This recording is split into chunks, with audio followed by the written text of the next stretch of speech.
దివ్యవాణి TV ప్రేక్షకులందరికీ శుభోదయం. యేసుక్రీస్తు పరిశుద్ధ నామంలో ప్రియులారా మీ అందరికీ స్వాగతం, సుస్వాగతం.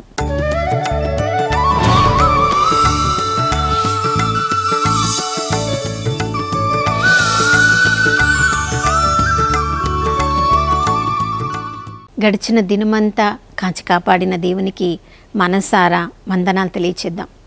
ఈ నూతన ఉదయంలో కూడా నమ్మదగిన దేవుడు, విశ్వసనీయుడు, నూతన కృపతో మనందరినీ నూతన ఆత్మతో, నూతన ప్రేమతో నింపి ఉన్నారు.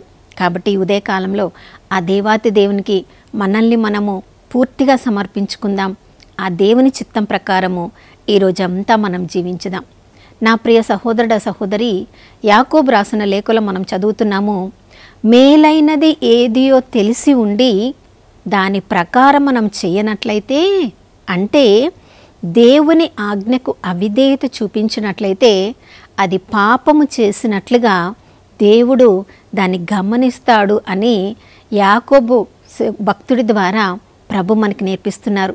చూడండి, ఈ లోకంలో మనం జీవిస్తూ ఉన్నప్పుడు ప్రతి విషయంలో కుడివైపుకు వెళ్ళాలా, ఎడమ వైపుకు వెళ్ళాలా, ఈ పని చేయాలా, చేయకూడదా, వీరి దగ్గరికి వెళ్ళాలా, వెళ్ళకూడదా, వీరితో స్నేహం చేయాలా, చెయ్యకూడదా, వీరితో మాట్లాడాలా, మాట్లాడకూడదా, చూడండి వీరికి విధేయించాలా, విధేయించకూడదా, ప్రతిరోజు ప్రతి క్షణము మనము చేసే నిర్ణయము మనము పాపము చేసేవారిలాగానో పుణ్యము చేసేవారిలాగానో ప్రతి క్షణము మన జీవితాన్ని మనము నడిపించుకున్నట్లయితే ప్రియులారా, మన జీవితానికి మనమే బాధ్యత వహించవలసి ఉన్నది.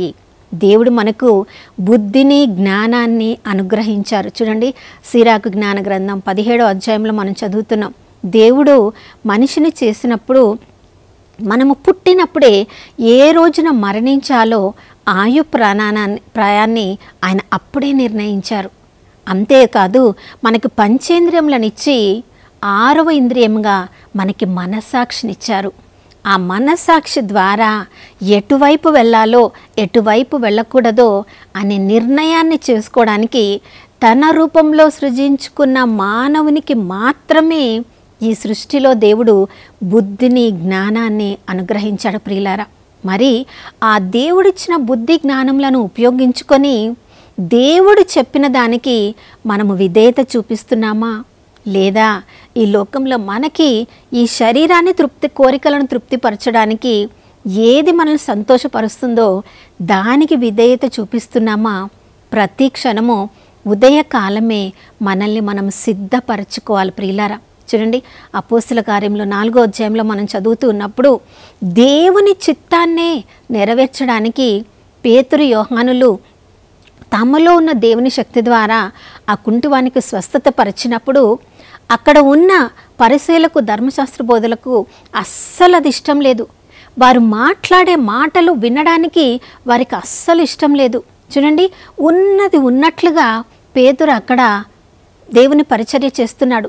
వాళ్ళతో ముఖాముఖిగా మాట్లాడుతున్నాడు. వాళ్ళు చేసిన తప్పును వారి ముఖం మీదనే చెప్తున్నాడు. ఏ పాపము లేని వ్యక్తిని, నిష్కల్మషమైన వ్యక్తిని మీరే సిలువ వేశారు, మీరే అతన్ని సిలువకు అంటగట్టారు, సిలువ మీద అతడు మరణించడానికి కారణము మీరే అని వారు చేసినది అతను చెప్తూ ఉన్నప్పుడు ప్రియులారా, అది వారికి వినడానికి అస్సలు మనసు అంగీకరించలేదు. కాబట్టి వాళ్ళని పట్టి బంధించి వాళ్ళు ఏం చెప్పడానికి ప్రయత్నిస్తున్నారంటే, మేము మా ఇష్ట ప్రకారం మేము చెప్పినట్లు మేము చెప్పిందే మీరు చేయాలి, మీరు చేయాలనుకున్నది మీరు చెయ్యకూడదని వాళ్ళు బెదిరిస్తున్నప్పుడు 5వ అధ్యాయం 29వ వచనంలో పేతురు, యోహాను చెప్తున్నారు, మేము మానవులకు విధేయించాలా, దేవునకు విధేయించాలా? ప్రియులారా, ఈ ప్రశ్న ప్రతి క్షణము మన ముందు నిలబడుతూ ఉంటుంది. ప్రతి క్షణము మనం తీసుకునే నిర్ణయంలో మానవులకు విధేయిస్తున్నామా, దేవునకు విధేయిస్తున్నామా? ప్రియులారా, విధేయత కూడా 3 రకాలుగా ఉంటుంది. మనకి ఇష్టమైన వాళ్ళకి వాళ్ళు ఏమి చెప్పినా కూడా మనము వెంటనే విధేయిస్తాము. ఎందుకంటే వారికి మన పట్ల గల ప్రేమ, మన పట్ల వారికి గల ప్రేమ. తల్లిదండ్రులు చూడండి, తమ బిడ్డలకి తన ప్రాణాన్ని కూడా ఇవ్వడానికి తల్లిదండ్రులు సిద్ధంగా ఉంటారు కాబట్టి వాళ్ళ కోసం అన్నీ కూడా చేస్తారు. కానీ పిల్లలు మాత్రము తల్లిదండ్రులకు ఈ రోజుల్లో విధేయించడము చాలా కష్టంగా ఉంది. వాళ్ళు చిన్నగా ఉన్నప్పుడే ఏదో ఒక చాక్లెట్ ఇస్తాను, లేదా నువ్వు క్లాస్లో ఫస్ట్ వస్తే నీకు బైక్ కొనిస్తాను, సైకిల్ కొనిస్తాను అన్నప్పుడు ప్రియులారా, ఆ బహుమానానికి ఇష్టపడి వాళ్ళు తల్లిదండ్రులకు విధేయత చూపించడము అది రెండవ రకం. మూడవ రకము భయపడి అధికారులకు కానీ వాళ్ళు మనల్ని దండిస్తారేమో, శిక్షిస్తారేమో అని భయం చెంది విధేయించడము మూడో రకం. మన ప్రతిరోజు జీవితంలో ఈ మూడు రకాల్లో ఏ విధేయతనో మనకంటే పెద్దవాళ్ళకి లేదా మనల్ని సృష్టించిన ఆ దేవుడికి మనం విధేయత చూపిస్తున్నామో ప్రియులారా, విధేయత చూపించిన వాళ్ళకి దేవుడు తన అనుగ్రహాన్ని కుమ్మరిస్తానని ఇర్మియా గ్రంథం 7వ అధ్యాయంలో చెప్తున్నాడు. ఎవరెవరైతే పూర్ణ హృదయంతో, పూర్ణాత్మతో, పూర్ణ శక్తితో నా ఆజ్ఞలను అంగీకరిస్తారో, నా మాటకు విధేయిస్తారో, నేను వారికి దేవుడనవుతాను, వారు నా ప్రజలగుదురు. ఎవరెవరినైతే నా ప్రజలుగా నేను స్వీకరిస్తానో వారికి క్షేమము ఎల్లప్పుడూ ఉంటుందని చెప్తున్నారు ప్రియులారా. చూడండి, ఏలి ఆయన ఒక గురువు. సమూయేలు మొదటి గ్రంథం 1వ అధ్యాయంలో మనం చదువుతున్నాం. ఆయన గురువు అయినప్పటికీ అతని 2 కుమారులు కూడా దేవుని వాక్యాన్ని బోధించవలసిన వాళ్ళు. తన తండ్రి దేవుని వాక్యాన్ని యాజకుడిగా బోధిస్తున్నప్పుడు ప్రతిరోజు ఆ వాక్యాన్ని వింటున్న వాళ్ళు ఆ వాక్యానికి విధేయించకుండా అవిధేయత చూపించినప్పుడు దేవుని కృప, కరుణ వాళ్ళని ఆదుకోలేకపోయింది ప్రియులారా. దేవుడు వాళ్ళని ఆదుకోవడానికి సిద్ధంగానే ఉన్నారు, కానీ వాళ్ళు మొండితనముతో తమ శరీర కోరికలు నెరవేర్చుకుంటూ మానవులుగా తమను తాము తృప్తిపరచుకోవడంలో ఈ శరీరానికి విధేయత చూపించారు కాబట్టి తమ నాశనాన్ని తామే తెచ్చుకున్నారు. చూడండి, మొదటి రాజుగా ఎన్నుకోబడిన సౌలు కూడా సమూయేలు మొదటి గ్రంథం 15వ అధ్యాయంలో దేవుడే స్వయంగా అమాలేకులను అందరిని వధించమని యుద్ధానికి పంపించినప్పుడు అందరిని వధించకుండా దేవునికి అవిధేయత చూపించి బలిష్టమైన పశువులను తీసుకొని వచ్చి సమూయేలుతో కూడా నీ దేవుడికి బలివ్వడానికి అవన్నీ తీసుకొని వచ్చానని చెప్పినప్పుడు సమూయేలు ద్వారా దేవుడు అతనితో మాట్లాడుతున్నాడు. నాకు ఈ బలులు కావాలా, ఈ బలి వస్తువులు కావాలా, నేను కోరుకునేది విధేయత కదా. అవును ప్రియులారా, దేవుడు మనందరి దగ్గర నుంచి కోరుకునేది ఆ దేవుని చిత్తానికి మనం లోబడి ఉండడం. ఆయన ఆజ్ఞలను మనం ఎంత ప్రేమగా విధేయించడానికి మనం సిద్ధపడతామో అంతగా ఆ దేవుని కృప మన మీద కుమ్మరించబడుతుంది. కొన్నిసార్లు దేవుని చిత్తం చేయడానికి ఈ శరీరం అస్సలు ఒప్పుకోదు.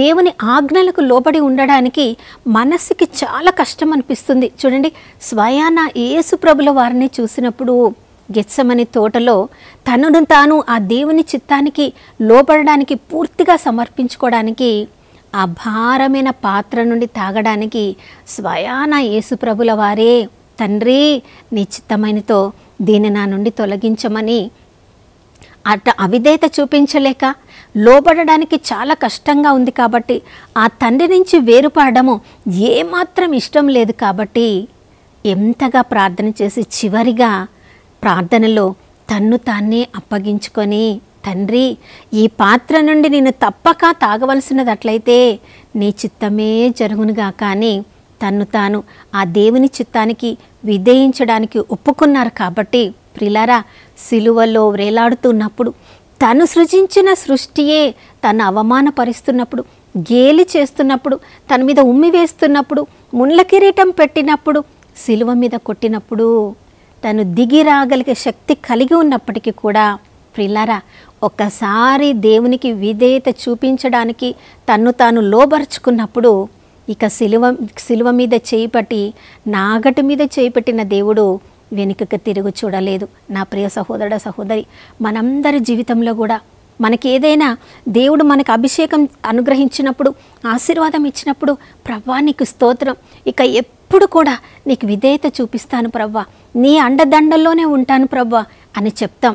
కానీ ఎప్పుడైనా ఆ దేవుని నామ మహిమ కొరకు లేదా ప్రభు మన విశ్వాసాన్ని పరీక్షించడానికి ఏదైనా ఒక చిన్న పరీక్ష పెట్టినప్పుడు దాన్ని తట్టుకోవడానికి, ఆ విశ్వాసాన్ని మనము మన దృఢమైన విశ్వాసాన్ని చూపించడానికి, దేవుని ఆజ్ఞను పాటించడానికి నిజంగా విధేయతను మనం చూపిస్తున్నామా?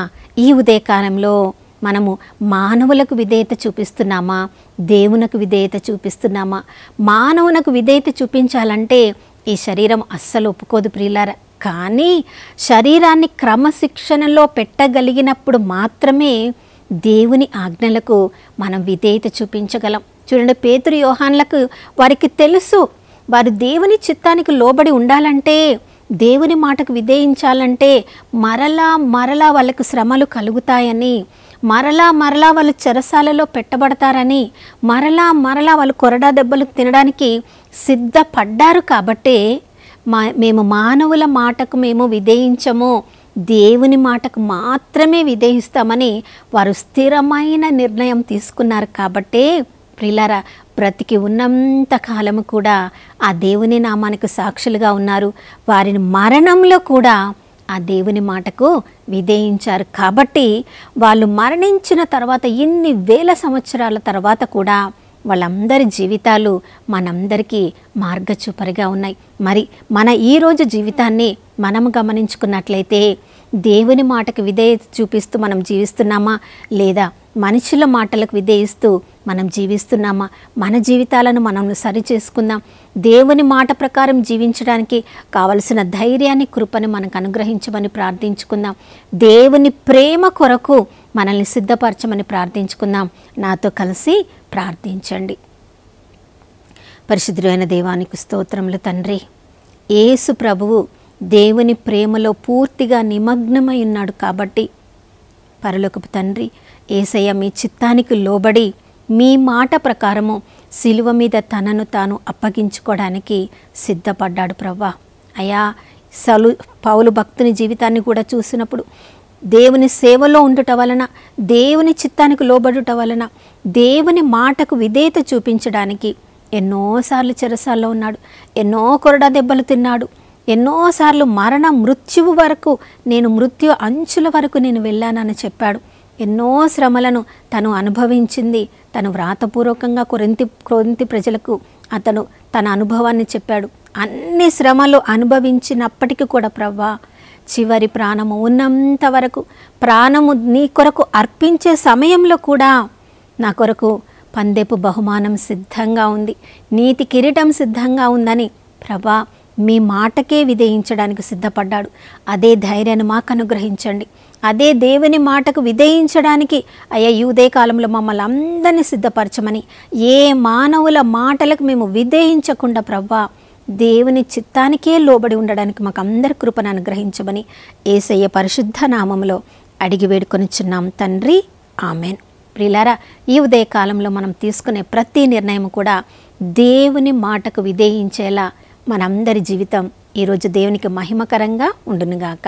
మరొక నూతన శుభోదయంలో మనం అందరం కలుసుకునే వరకు దివ్యవాణి టీవీని వీక్షిస్తూ ఉందాం. ఇమ్మానుయేలు, దేవుడు మనతో ఉన్నారు.